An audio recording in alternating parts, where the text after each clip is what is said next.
Hi, నేను doctor Shravan.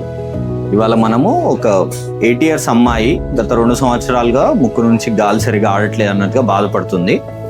So తనకి పడుకున్నప్పుడు కూడా నోరు తెరిచి నిద్రపోవడం, గురక పెట్టడం అనే సమస్యతో ఉంది.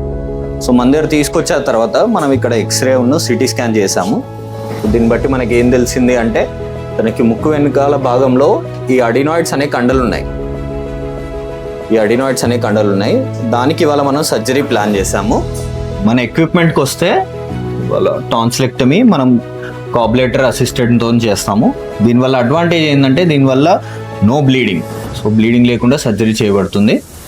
సో పేషెంట్ని పొజిషన్లో ఉంచి ఎండోస్కోప్ ద్వారా మనం చూస్తాము. సో ఇలా మనం కార్బులేటర్ ద్వారా ఎలాంటి ఘాటు లేకుండా పేషెంట్కి సర్జరీ చేస్తాము. సో దీనివల్ల ఆల్మోస్ట్ బ్లీడింగ్ కూడా ఏముండదు. సో ఇలా ముక్కు వెనకాల భాగంని ఎండోస్కోప్ ద్వారా మనం రీచ్ అయ్యి ఈ కార్బులేటర్ ద్వారా సర్జరీ చేస్తాము. సో ఇలా అడినోటాన్సిలే కాకుండా ఎన్నో సర్జరీస్ మనకి ఆరోగ్యశ్రీలో లీఫ్ హాస్పిటల్లో ఫ్రీగా చేస్తున్నాం.